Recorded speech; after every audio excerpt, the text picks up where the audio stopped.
Claverton. Welcome to Conversing.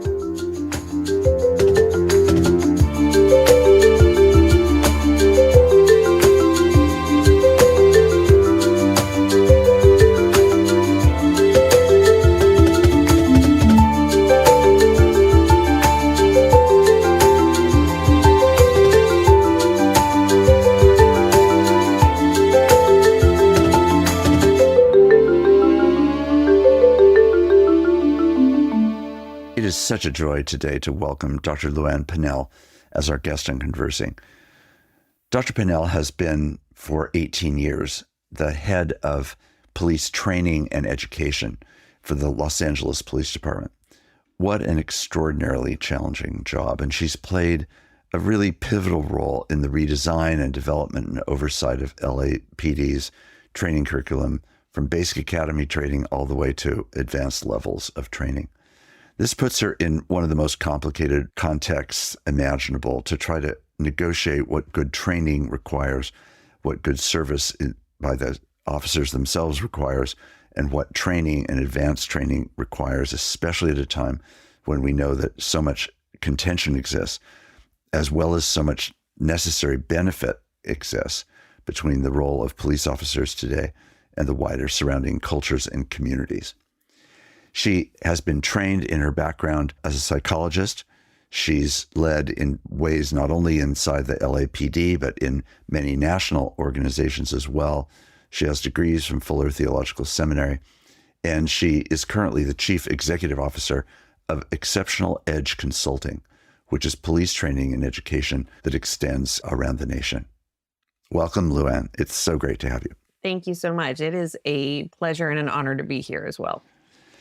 Tell us, as you give us a little bit of your background, how it is that you got into this particular kind of work, because not everyone would stumble into such a thing. It happened, I'm sure, in a process. So share with us about how a person would even end up being the head of police training. Thank you.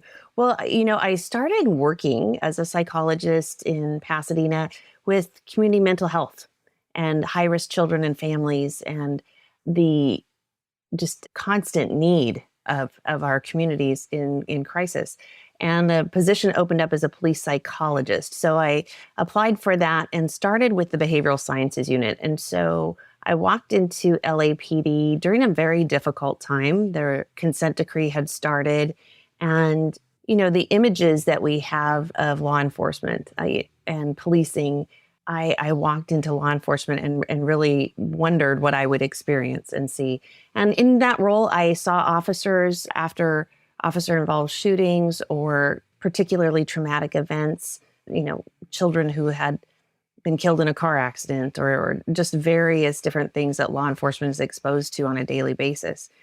Certainly opened my eyes to the full scope of what is happening in our communities, and then how do we even respond with the systems that we have.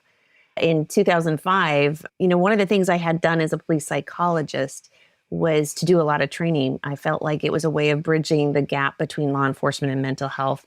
I came in with my eager ideas of how I could help and, noticed that there was definitely a hesitancy to engage in discussions on mental health, particularly at that time.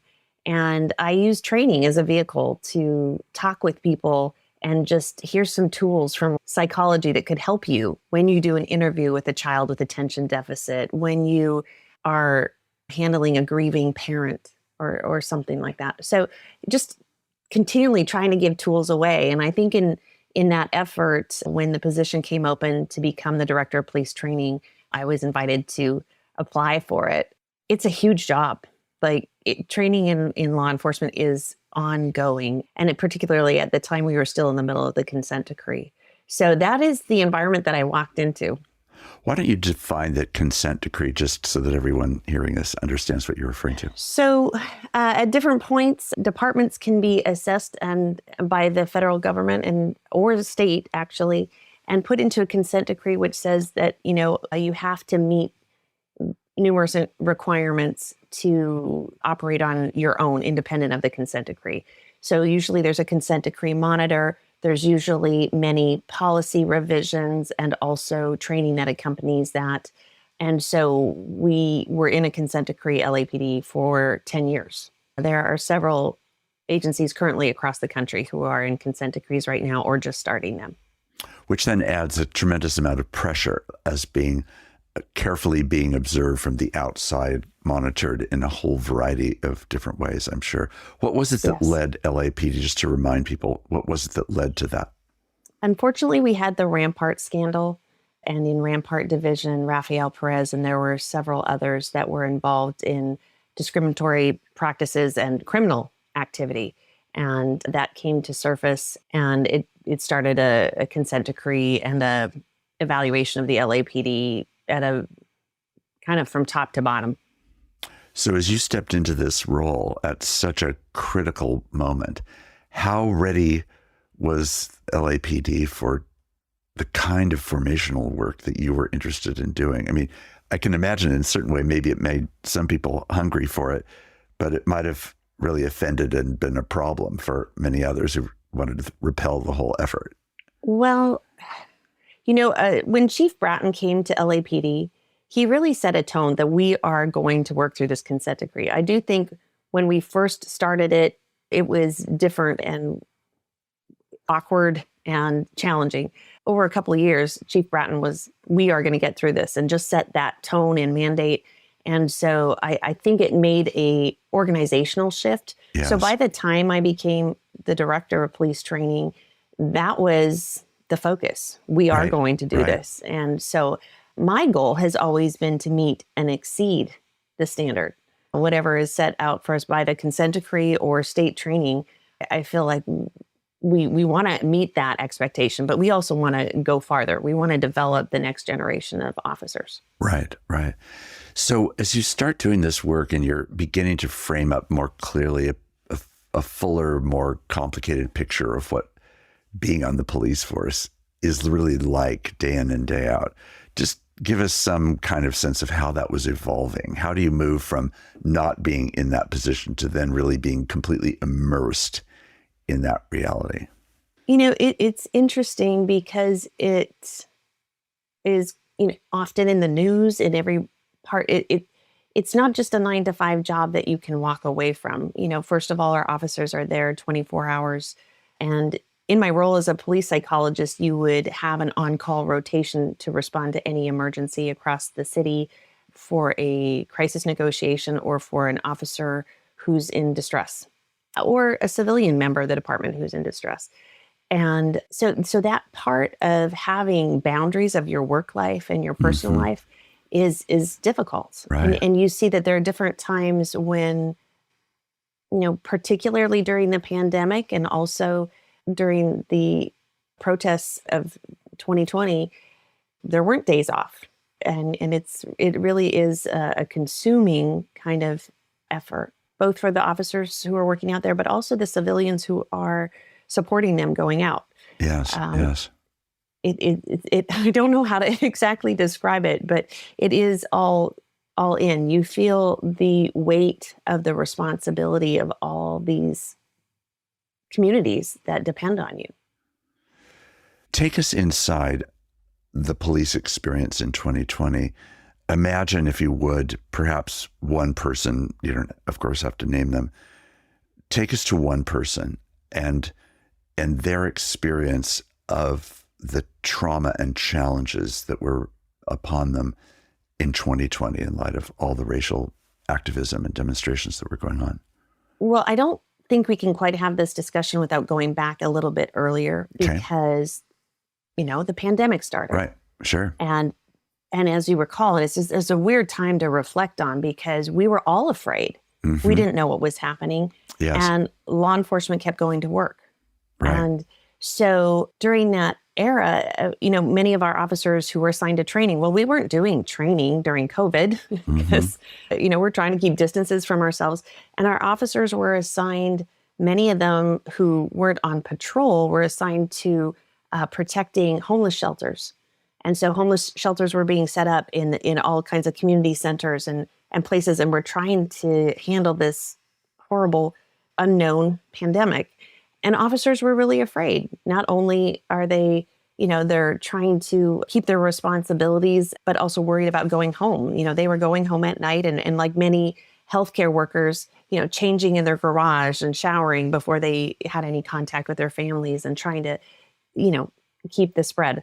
And one officer had talked to me about how a couple weeks before the protest, they were in downtown LA, and about 8 o'clock at night, everyone came out on their balconies and cheered for first responders, law enforcement, healthcare workers, and everybody came outside. And he said, it was just euphoric, and this feeling Yes. of, I've been working in this job for 20 years and never quite felt that recognition. And I'm a part of this big community effort, Yes. bigger than me, right? And now, and I get to be a part of this. And within 2 weeks, they're on the front lines and in protests every day. And those days are not 8-hour days. They're 12, 14, sometimes 16-hour days. And our officers are just fatigued. And that was the thing that I could just see so much. Many of them slept in their cars at the academy because there's no point in driving home in Los Angeles. Well, there was no traffic back then, but they would sleep in their cars at the academy for 4 hours and get up and be at roll call on time, ready to go.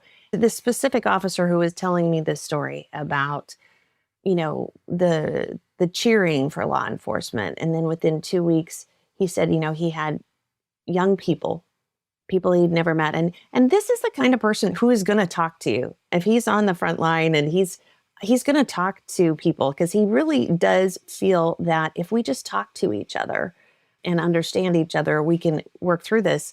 And somebody was just screaming in his face and saying, your DNA should be wiped off the planet, and he, how do you make sense for that?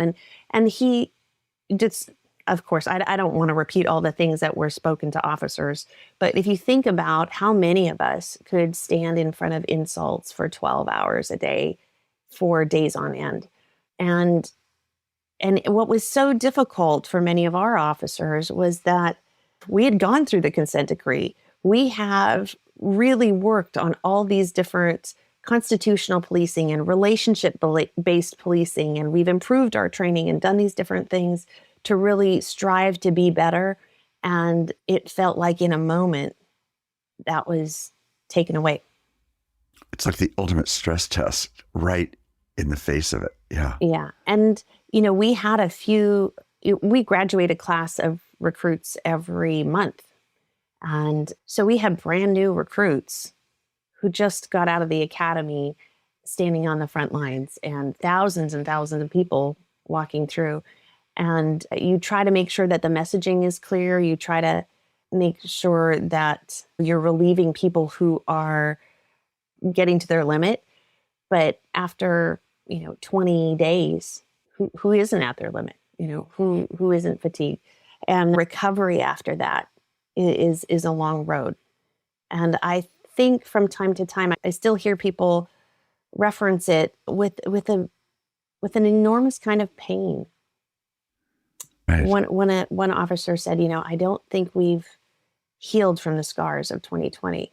And I think that's true of our communities and of our law enforcement community. I think there is a really big effort right now to make sure that we are sharing with the community and saying we are the community. Law enforcement is part of the community. Right. We just have to consistently speak to that. Right. What would you say would be a way of describing the psychological profile of the day in and day out life of being a member of the LAPD as a cop on the front line? Just ordinary days, super traumatic days, whatever it may be. How would you describe what people are carrying in their body and mind as a result of the experience of being in the position of being a law enforcement officer? Wow. That's a question. One of the things I would highlight, and I really have loved trying to reinforce in our training, is resiliency. And one of the things that we know about the research on resiliency is that if you have a sense of purpose you can endure a lot of difficult things.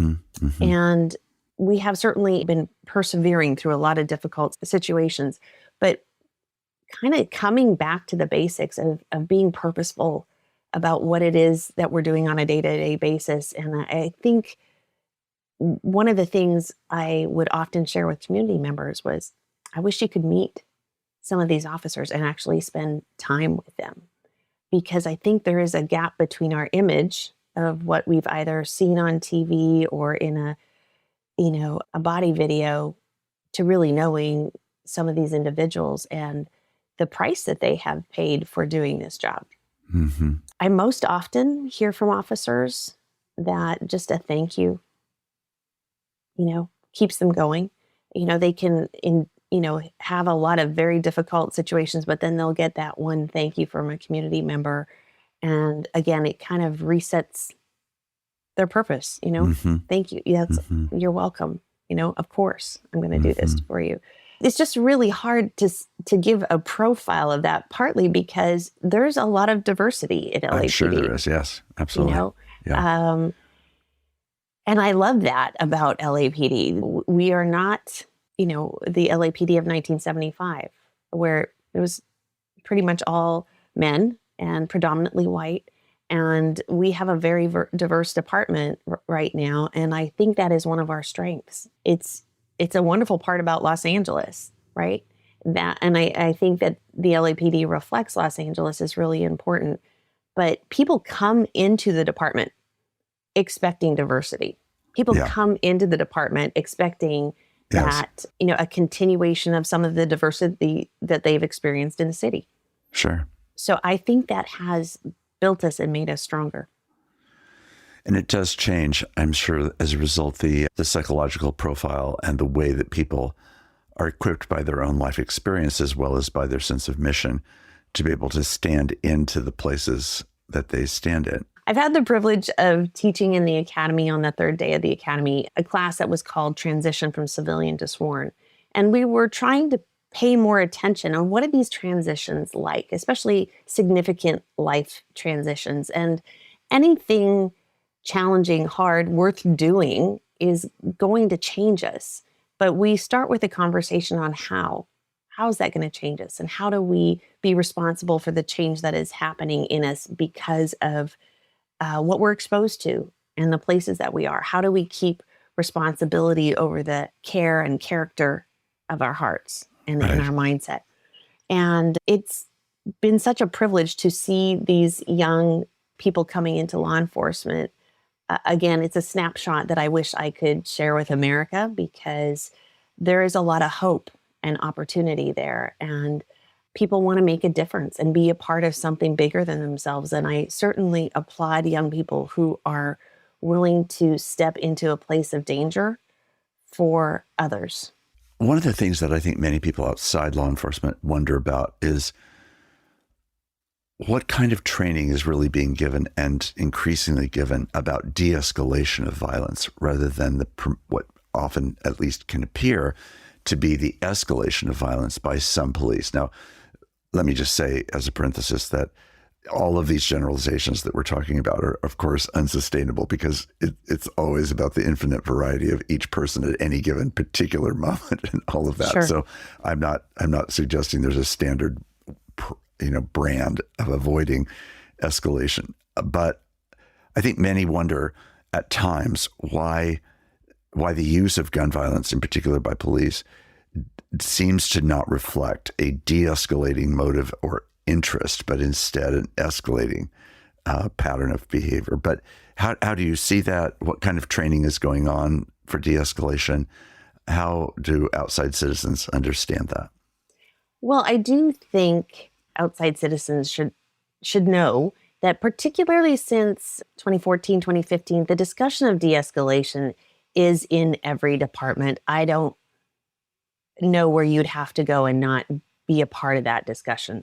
The state of California and POST, which is Peace Officer Standards in Training, has set some new curriculum, and that has been for several years now. And so that discussion on de-escalation is a constant part of training. The part I appreciate you bringing in is there's so many variable factors that, one thing I'd love to share with people is that when we're looking at body video from a comfortable place in our home, or, Yes. We're safe. And so we're just seeing through one little, some people I've heard them term it, it's like watching baseball through a straw.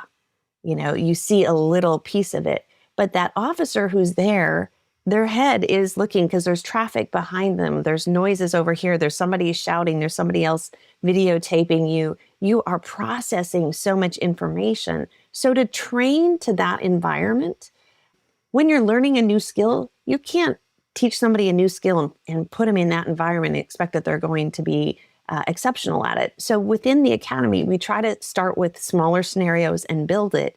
But as you can imagine, there is a difference in your brain when you know that that environment is safe and secure, that this isn't going to go on for 3 hours. It's going to have an endpoint because the next guy behind you has to get through this scenario too. So there's some safety that when you get out in the real world and all of these things are happening at once and you're processing what's right in front of you, there are human factors where you get tunnel vision and you get focused in on this one thing and you might not see options that others can see. Or, again, sometimes where the body video is pointing, you don't know that that's what the officer saw. The officer could have been looking in a different direction because they heard a noise and the video is picking up something else. And it feels so obvious to us. Why didn't they see that or do that or respond in that way? But that's kind of the dynamic of some of these very fluid situations.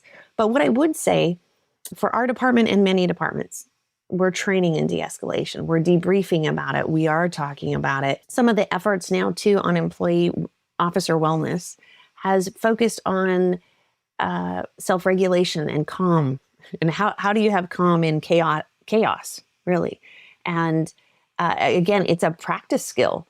You don't just walk into it and go, yeah, I feel really comfortable with, we have 100 officers and 200,000 people in a protest. Right. Well, that's a lot, but that does happen, where officers are extremely outnumbered. And how do you continue to facilitate, rights to protest, but keep everybody safe at the same time? Again, sometimes the weight of those decisions on the shoulders of 20-somethings, right?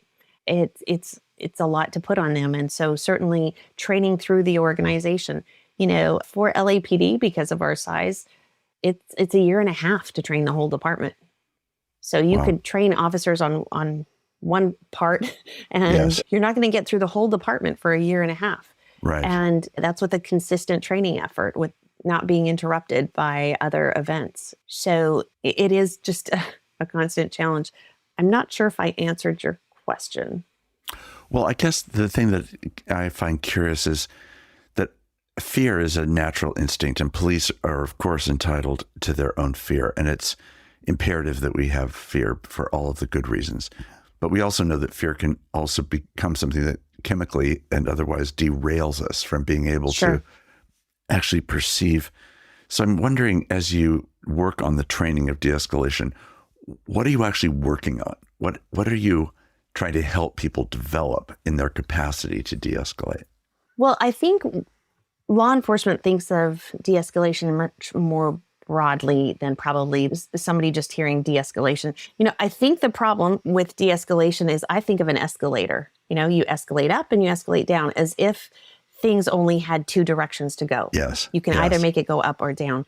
Quite often when officers are involved, like I said, there's people on the sidelines.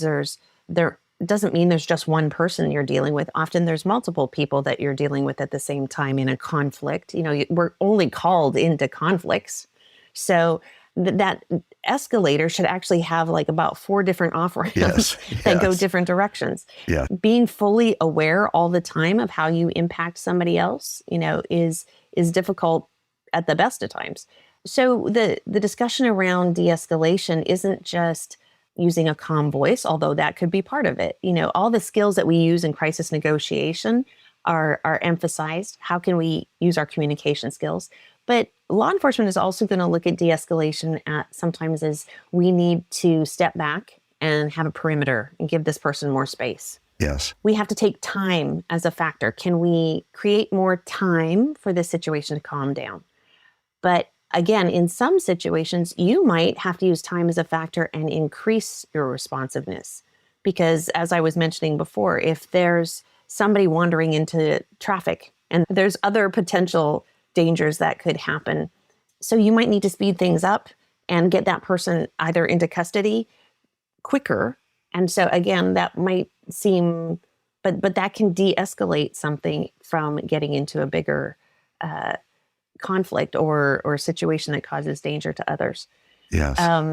So we teach, so we have a patrol acronym because we always have acronyms and, Sure. and you want to remember things. So, what's the planning going into a situation?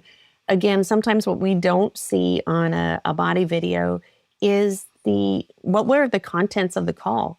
There are so many times, and officers will talk about it openly, that, you get called to one situation and it's something completely different once you get there. So you're Right. planning for something on the way. You're talking to your partner. You're maybe talking to the dispatch, calling for backup based on what you thought you were going to have.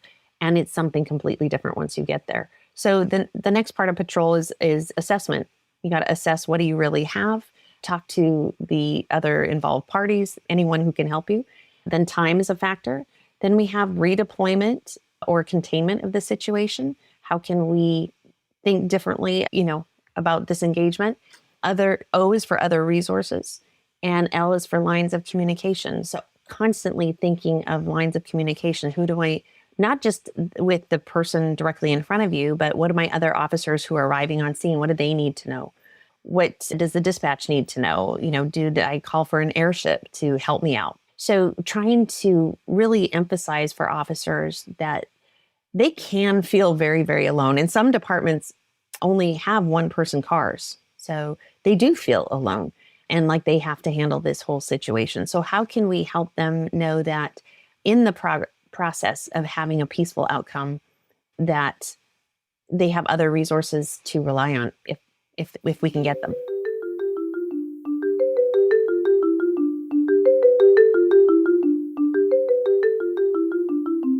I'm Mark Labberton. You're listening to Conversing.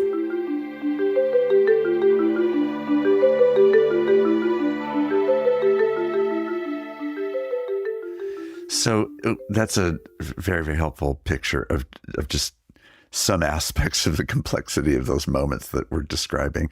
So it makes me wonder then, in the selection and screening of potential candidates to become police, how do you determine personality traits that could be problematic as a police officer? So I'm just thinking of the sense that so many people have, particularly in communities of color, that there is such a weighted bias toward the power of the police over and against the community. That's how it's often experienced. And therefore you're really relying on the police officer to be, in a way, the person that controls their own power and seeks to honor the appropriate level of power of the person that is in front of them, whether it's just conversational power or whether it's something else. So I guess I'm wondering, how do you screen for personality traits and other things that could really end up becoming a problem once a person is armed on the street and in blue? How does that actually So I have to be happen? careful because I am not a part of and haven't been about the psychological end of the city of Los Angeles. They have a whole medical team that does the psychological profile. I will say most agencies, I don't even know of one that doesn't have various psychological tests that they have to take. They have to pass through. Our department also requires a polygraph and a very extensive. What is sometimes frustrating for people is getting people into the academy, but the other importance of a thorough background check. We are all our best versions of ourselves in an interview. Sure. But we have to do the due diligence of talking to prior relationships or employers. And so that can take a while. One of the things I often say to my instructors at the academy and I have to apologize. Just retired in May, so I still say a lot of we and my, but just recognize I'm not working there right now. But We understand. one of the things I would say to many of our instructors is people show who they are every day, and we have to let them show us. And so we redesigned our academy completely in 2006 and 7 when I just started as the director. And we kind of pulled things from the floor up to say, what are we doing? Why? At every situation in this class, what are we doing? Why? What's the purpose? How does it flow? Yes. But one of the things that we really shifted to is more adult learning and engagement, so that we are having conversations in the classroom. I don't want to see just rote answers and rote learning, because you can kind of hide behind that. Sure. You can say the right thing, but not have the right character behind it. Right. And when we let people show us who they are, those kinds of things come to the surface. And we've had a real commitment to emphasizing mission, vision, values throughout the academy and much of our training, the reverence for human life. Again, that piece of one of our factors for health and resilience is keeping our focus and purpose ahead of us. And I think the challenges we've had with some of our biggest scandals have been when people lost that purpose, when they lost that focus. And so I would rather have somebody not make it through the academy. That's early on in their career. But if that character is not standing up, and certainly we have gotten rid of people in the academy due to integrity issues. Because you can't, and if we're already seeing it there, what happens when you graduate and get a badge and a gun? And we can't afford that kind of mistake.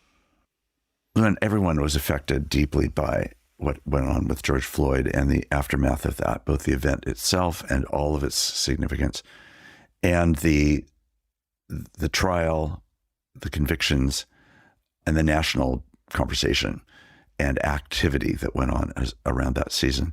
I'm curious, when something as traumatic as that happens in the nation, and then you're in a completely different part of the country, you're in a completely different police department, you're in a completely different setting in a way, and yet a lot of the elements still could exist in any location, not just in Minneapolis.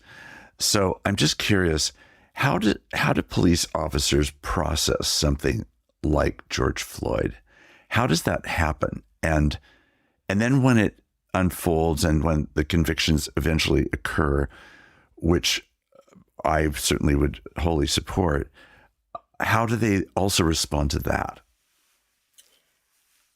So again, it's kind of a collective they, but just in a large part, I do think the first year afterward, people just felt raw, and partly as well, many departments came out and condemned what happened. Our police union came out and said, no, this is not policing. This is not us. We don't, and we hadn't even as a tactic allowed a chokehold in our department since like back in the 80s, something like that. So people on our department now don't even have a history of being allowed to use that tactic. But even when those things were all said and done, there were still riots in our city, and Sure. It's very hard not to take that personally. So coming through that, it's interesting. I had the opportunity to put together a focus group and kind of a mini training on procedural justice from the inside out. So procedural justice, for those of you who might not have heard the term before, has to do with 4 key tenets: voice, neutrality, respect, and trustworthiness. And to me, procedural justice is the antidote to bias. Because when I give somebody a voice, when I treat them with respect, when I make that the tenet of how I operate, we're never going to get rid of everyone's implicit bias. We don't even know what they are because by definition, they're unconscious. But when we use procedural justice measures and we make an effort to stay curious about whoever we're dealing with and ask that extra question, to give them a voice, to build trustworthiness, So we emphasize that a lot in our training, especially as we're dealing with the community. But the internal procedural justice is what happens within the department. Does an officer feel like I get a voice? Am I going to get respect? Who's building trust in me? And so that fabric of that discussion felt really torn at that point. We did a program, again, procedural justice from the inside out, and did more of a focus group talking about the key issues. Some of the things that came out of that, and I actually wrote it down before this interview, 68% of those involved in that had lost friends during just the discussion afterward of George Floyd. In the 3 to 4 months after that, 64% of them said they had to defend their career choice. Again, like you're saying, this didn't happen in my city. I've been doing this job for, how many years. But one of the things that was most difficult for the officers is that they said their immediate family suffered because of their choice to become an officer. 79% said they watched their family members suffer, and they saw their children get unfriended by friends because their parent was in law enforcement, and saw that unfold and the pain that caused them, seeing how their families suffered. I think they feel a little bit, not to speak too much for somebody else, but they took on a profession and feel like they've made a good choice for them, but not expecting that kind of impact, all the way down to their children. Daddy, why are you a police officer when they're all bad? The different messages that come to them. I do think we're still trying to very much repair where we were. And many of the officers would also say there was a very big disconnect between what the media was presenting and what they were hearing from community members that they had been dealing with every day. Yes. So yes. community members that they knew or had come across would be appreciative of their efforts, but that's not shared on national television. And so It just felt like I'm living in this kind of upside down world where this part is happening. I do think some of the civility around how we talk to each other has decreased over the last few years. And I think just there is a lot of violence in our society, in our language, in our movies, in the things we watch and do, in music. And so it exists in our society, and yet none of us want to be victims of violence. But, I do think, again, returning to a place where we care for each other in our communications. We don't always have to agree, but do we listen to each other? Do we hear each other out? Getting back to the place where we do that, I think is going to be important for us moving forward.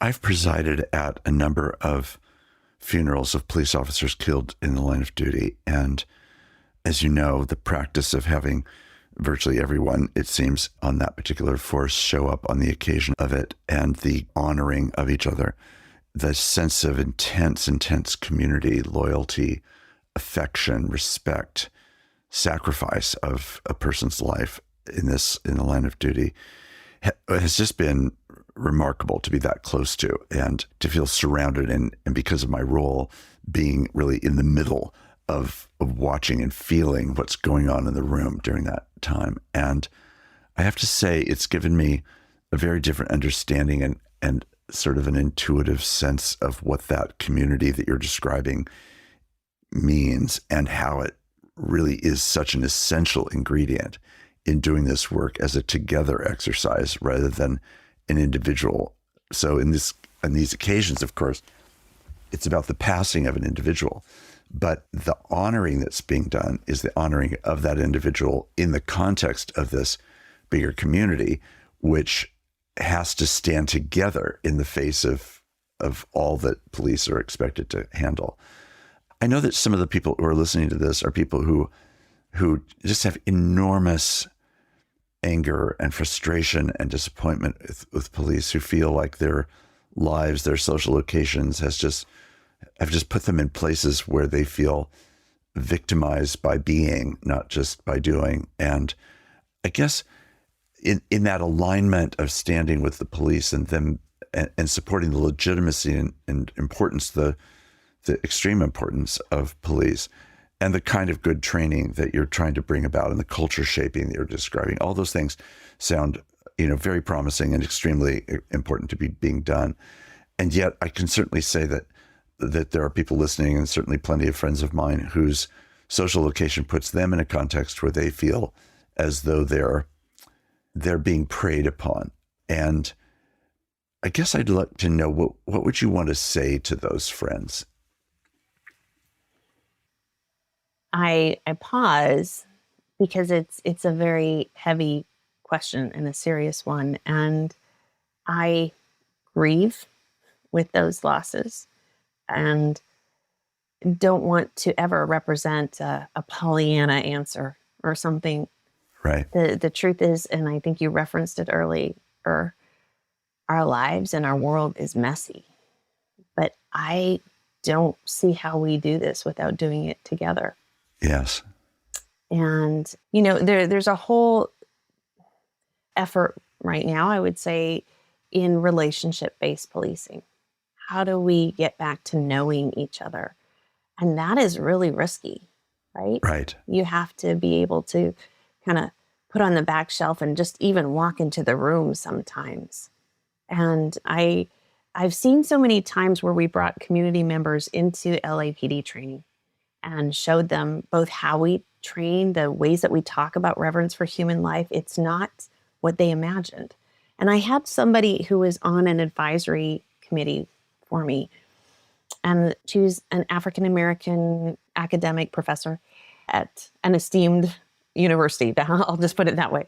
And she had worked with me for years, and I had shared with her, and I have a committee that I work with to show them our training materials and help me put things in the right terminology. Am I using the current and most recent research and utilizing these other professionals? And she had worked alongside of me for a while, and I asked her to go to one of our trainings. We created a course called Police Sciences and Leadership, where we bring back officers 11 months after they've graduated from the academy. And so it's before they pass probation, and we have deep conversations about how they are upholding an image of law enforcement in the community, whether they like it or not. They are leaders. You might be the youngest person in the department, but you are a leader already in law enforcement and in your communities. And how do we continue to serve? And she went to this training, and after she got through with it, she said, what I realize is my images of LAPD have stayed true. And even though I've been working alongside of you, it wasn't until I went to the training that I realized I still have an image of LAPD from the 1992 riots, from Rodney King. And you have changed, but I haven't. And I don't know how to make that opportunity available to everybody. Right. But I would say that the law enforcement community is your community. And they suffer with you. The discrepancies that are seen there are a lot of efforts to trying to bring things together. Right now, though, in law enforcement, it's probably well known, there are fewer officers coming into academies. Mm-hmm. There are fewer officers on the job. So, a department that had 800 people now has 530. So how do you get the same job done with fewer officers and build relationships? You have this persistent feeling of time as a crunch, and I don't have time, because relationships take time. They take listening, they take care and concern. At the same time, I think there's great opportunity right now, because it can't just be a law enforcement solution. And I think law enforcement is more open to that discussion than ever, where, yes, there should be more mental health facilities. I mean, law enforcement has been stepping in where there is a breakdown in society, and has been for years. Our mental health facilities are poor across the country. Yes. And different opportunities are closed at 5 o'clock. And the only people doing business after 6 is law enforcement. But that can't be the solution. And I think there's more of an openness to saying, okay, but what can we do? What is a different option? And so the reallocation of services, there was a big effort about defund the police, but in many ways that didn't really manifest because, 3 years later, where are the services that were supposed to step in so that we could refer somebody to a different call? Right. Mental health services you're thinking of specifically. Particularly mental health Yeah. services, but Yeah. substance abuse, addiction, Sure. Yeah. Domestic violence. Where are the places that the officers have a different alternative or that we don't even need to call an officer? Right. But that would require also positions for dispatchers who could be trained in how to divert those calls. Like there's many systems that have to happen. And in a large city, they just move so slowly. Yes. Sometimes smaller cities are a little bit more agile to make those changes happen. But I think there's an openness in law enforcement to build those relationships in a real way. We all really need each other. Right. But I wanted to speak a little bit to the training on emotional intelligence. Great. Because, 1980, officers weren't getting trained on emotional intelligence. And now that there's a regular block within academy training in California on emotional intelligence. And so you had mentioned something earlier about self-regulation. And we've been training partly because of my interest in emotional intelligence as a core concept and putting that into our command development training about looking at ourselves first, because emotional intelligence is the core foundation of de-escalation. Right. I have to know what I'm walking in the room with before I contribute to a solution to the problem in front of me. Yes. And so having that self-awareness and self-regulation, but also recognizing my impact on other people as I walk into a situation. So I am encouraged with the direction and the support that we're getting to move into other areas. I think the idea that we could have healthier officers for a career, not just for the academy. And I think of how we build healthy and resilient communities. I think law enforcement should be a part of that discussion and picture. I don't know if I said that very well, but I think you said it wonderfully. I do think that arena of self-awareness, period, and then self-guided awareness around one's own emotional intelligence and the ability to actually emotionally read what's going on for other people is such a gigantically important quality in human life, period, but certainly in contexts of conflict and violence or potential violence, it's even more so. And yeah, it's fundamental, and I'm very pleased to know that is pervasive now in what you're doing. I will say, just because we're doing it in California doesn't mean it's happening across the country. Right. So one of the biggest challenges, and now that I've retired, I'm working with the Policing Leadership Academy out of the University of Chicago and trying to make available to agencies across the country many of the things that I've learned at LAPD and trying to fill the gaps, if you will. This course is specific to commanders or captains who are at a district or community level. Yes. And that they'll oversee patrol functions, detective functions, and also the community engagement piece.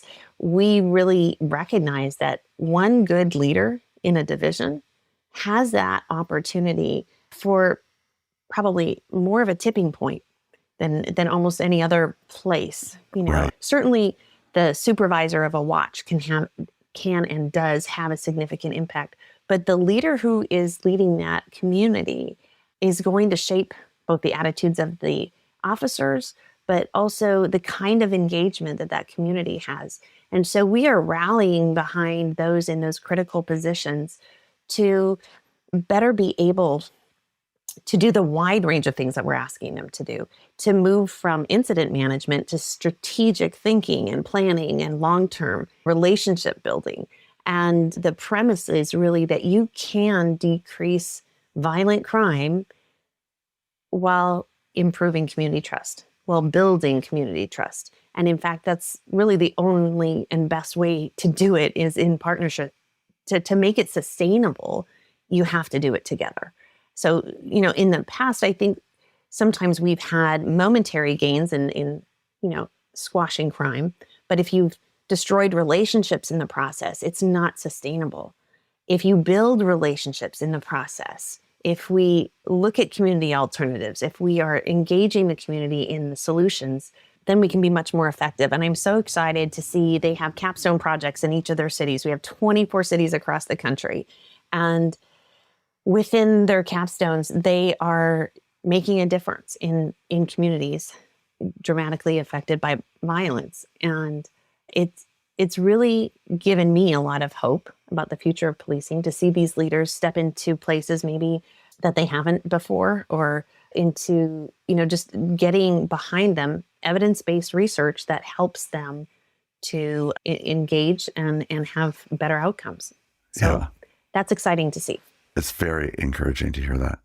So, Luann, as a Christian person in an intersection like this job, where you are grounded in a faith that does affirm the unique value and dignity of every person and the sacredness of their lives and the agonies and problems of being human and being social and being in a broken society, which will have no end until all things are made right.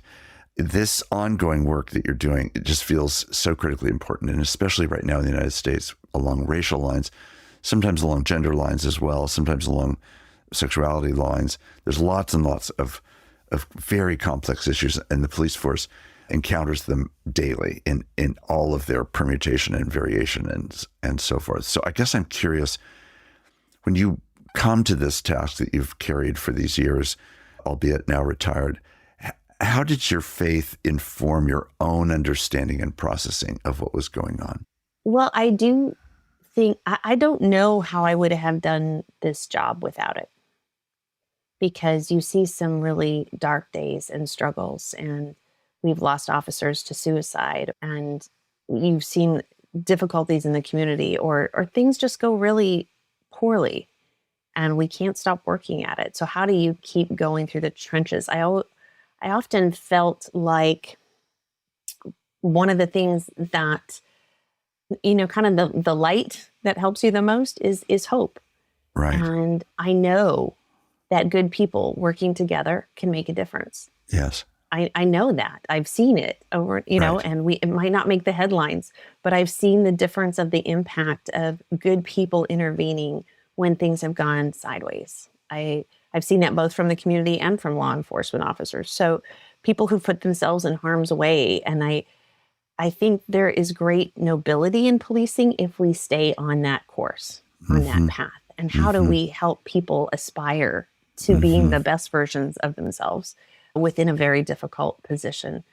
One of the things I was going to mention, going through Fuller and getting my degree also in cross-cultural studies and in my theology degree, I felt like that helped me a lot going into law enforcement, as much as my psychology degree did, even though I was hired as a psychologist. Because what I learned about moving into other cultures, and I treated law enforcement the same way. Law enforcement is a culture I don't know or understand, but no culture changes if you don't respect it first. Right.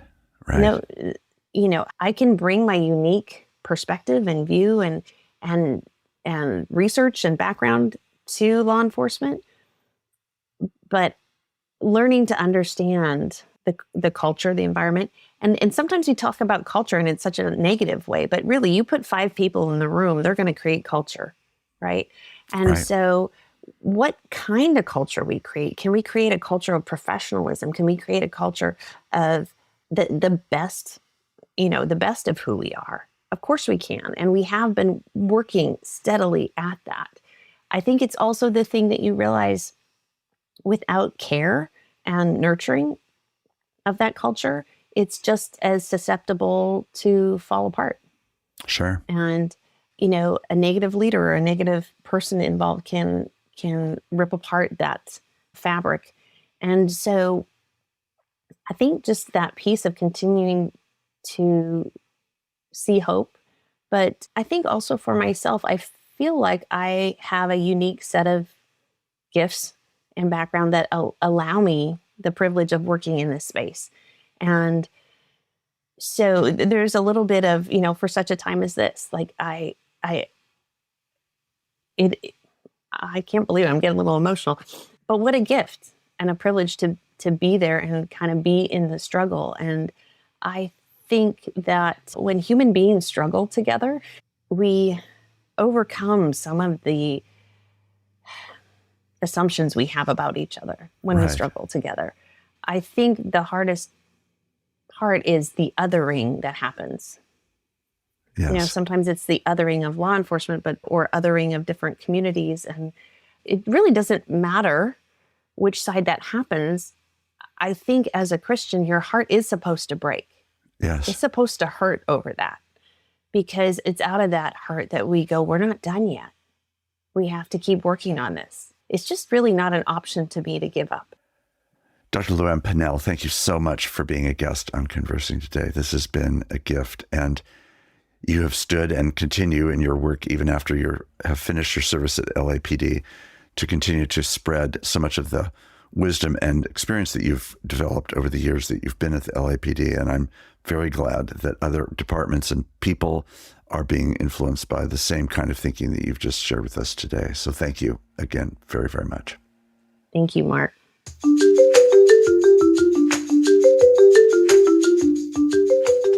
Thank you for listening. Subscribe to Conversing on your favorite podcast app to listen to new episodes as they are released. And please leave a review.